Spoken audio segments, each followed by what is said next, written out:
3, 2, 1. How are you doing today, ma'am? I am well. How are you? I'm wonderful. Good. Can you give me your full name? Christine Andrews Lewis. And can you tell me, Miss Christine Andrews Lewis, where are we located right now? Madison, Alabama. 123 Nicole Way. And tell me, what are you a original native to Huntsville?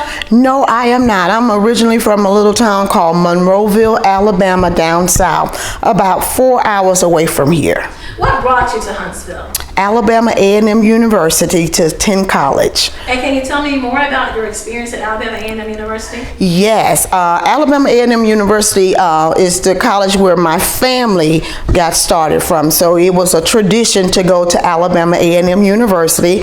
So I came to Alabama A&M University in 1989 with a marketing degree, graduated in 1993 with a BS in marketing. And tell me, where did you work after you graduated?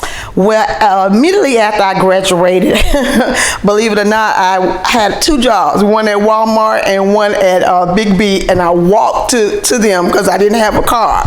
And thereafter, I started working at Redstone Federal Credit Union because I had the marketing degree, and Redstone Federal Credit Union was known for their marketing, but what I found out after I got there is that people would die before they gave that position up, and I wasn't waiting that long. So shortly thereafter, I applied for a commission-only sales job at WEUP Radio, which was WEUP Radio 1, Broadcast 1, and I started there as a commission-only salesperson.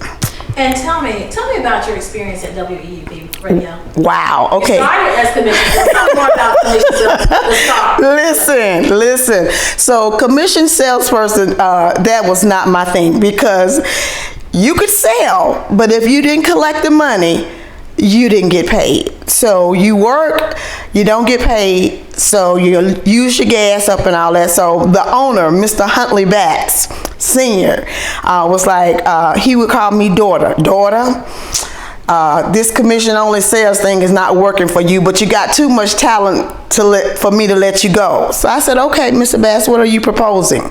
So at that time, I became his assistant as sales manager, where I created proposals, did the charts for the salespeople, went over the numbers, did the interviewing for the hiring. Okay. And tell me, what was the atmosphere like at WEUP? Family. It was family. It was all about family, and it was all about if you want this to happen, you need to make it happen. It wasn't like it was a husband and wife owned station, Mr. Bass and Dr. Virginia Caples. They owned it. They took it from the Garretts. They bought it from the Garretts, rather. And so it was a community-based station, and everybody knew We Up. When I first got there, I found out about the slogan that they had when the Garretts had it. We Up is you. I could not stand that slogan. I thought it was so broken English. But as I got out in sales, I realized that is what people knew We Up as. So it was community-based, it was family, and everybody that worked there worked together as a unit, because in order to get things done, that's what we had to do. Now, some would say you were the heart of the station. You walk through the front door, first thing they see is this pretty little thing sitting at the desk, having a whole office all pretty and keeping us family. Did you bring that to We Up? Well, or was it already there? I think it was already there. I just stepped into it, in my many roles at We Up. So commission-only salesperson, assistant sales assistant to Mr. Batts, and then I became the office manager. And that's when I transitioned to the front office, is when I became office manager and Mr. Batts' assistant. But I just always thought, as a greeter in the church, when you want somebody to greet you, you want them to be friendly. You want to feel welcome. And I just thought that that's always the way it should be. When you walk into the doors, you should always feel like, wow, this is good. So, can you tell me about the events that we have held over the years?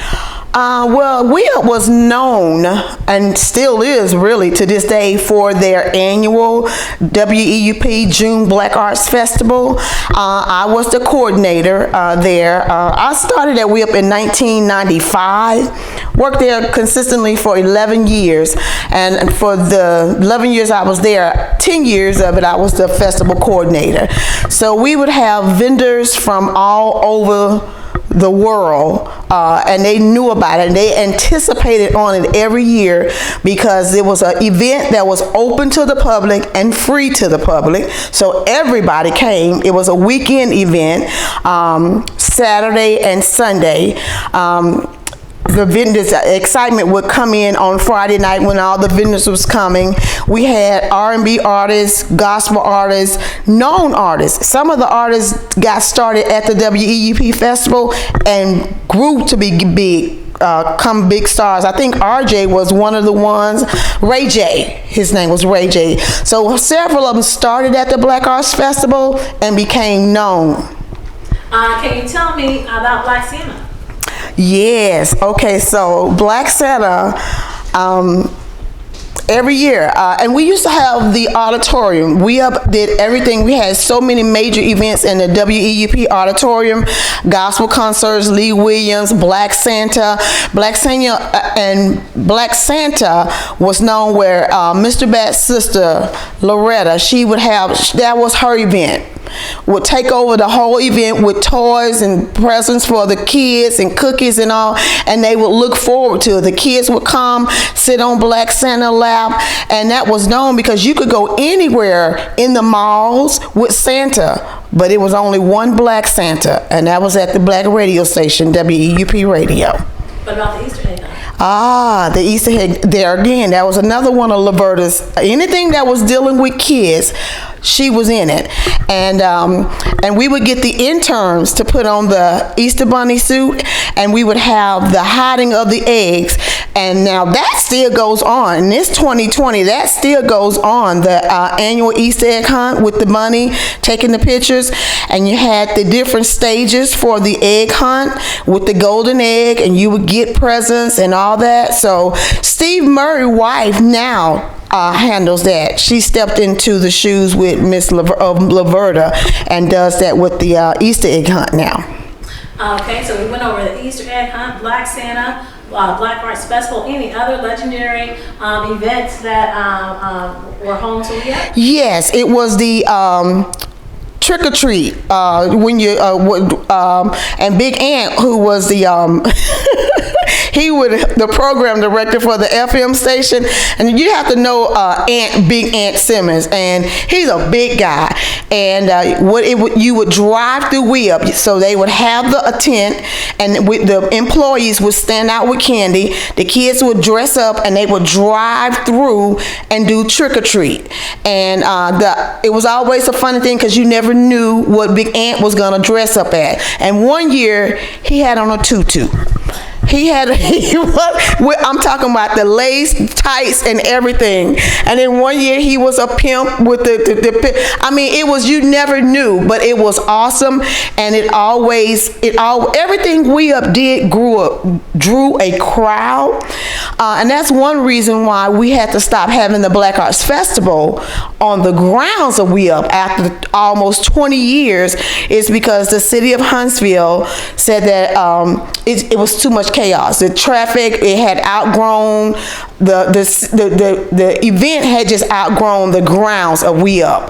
But that's what it was known for. So because everything we did was a success, we had to pull back on. So community engagement, how important was that to WEUP?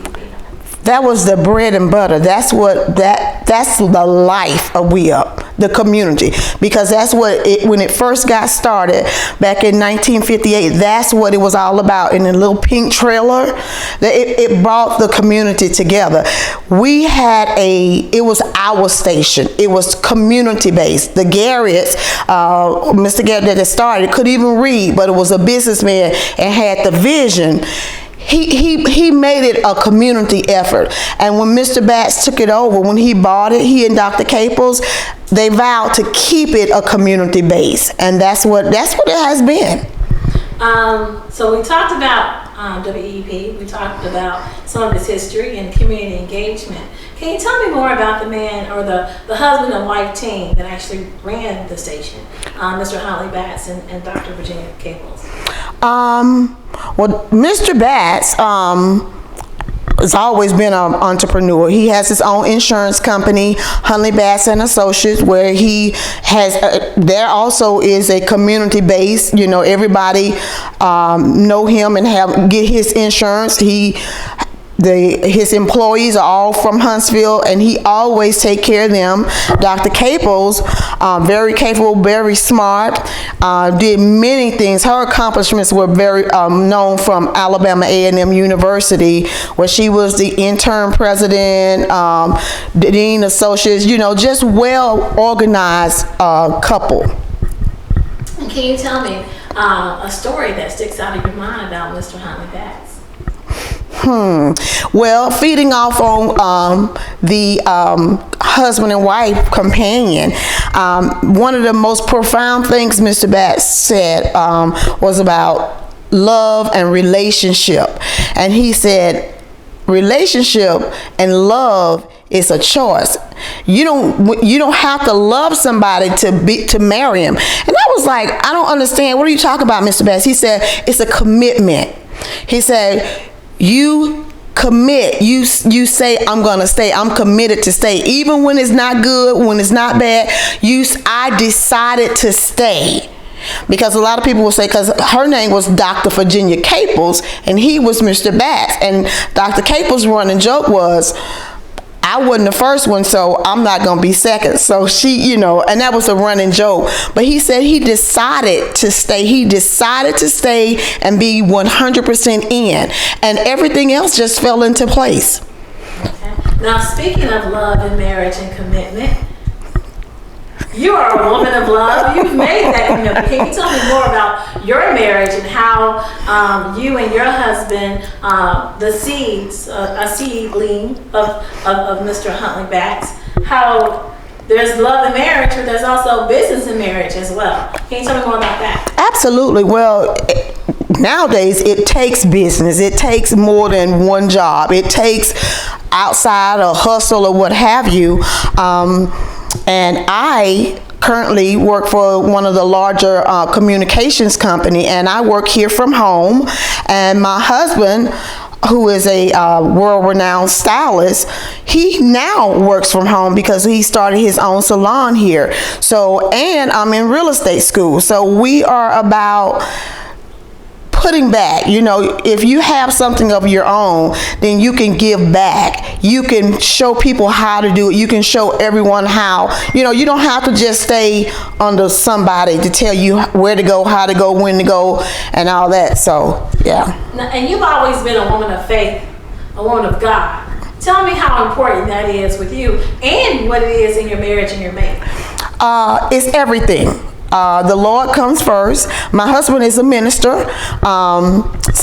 C. Lewis is his name, and he's a minister. And Jesus, God, is our foundation. A 3-chord string is not easily broken. So if we put God first, then everything else will fall into place. Anything else you'd like to say for the camera? Anything we missed? You spoke earlier about WEEP being seed to many people their businesses and other events that happen here locally. Can you talk more about currently some of the DJs that you mentioned earlier and kind of how what they do, WEUP has assisted them in their endeavors? I will tell you this about WEUP family, and I still consider myself as part of the WEUP family because I still talk with them on basis. Steve Murray was at WEUP when I first started back in 1995, and he had been there. He's still there. That's truth. Pastor Ricky Seitz, he's the program director. He was there when I started. He's still there, as well as still a pastor at his church. Yvonne Craighead, she came after I was there, but she's still there. She's still, and I was assistant traffic director with her. She's still there holding it down. The DJ, well, and then I gotta say Lamont, who is the promotions director. Lamont has a passion, especially on the younger end, to go out and get interns and bring them in and show them what We Up is and the future of what We Up could be. And you have the DJs like DJ Illy Ill, Jeffrey Rice, if his name, and you have ML6, you have Lachey B. Although they are dedicated, even though We Up is part-time for them, they are still there. That they use We Up as a foundation to get to where they go and to keep We Up in the public's eye. Anything else you'd like to say for the camera? No. That was great. Okay.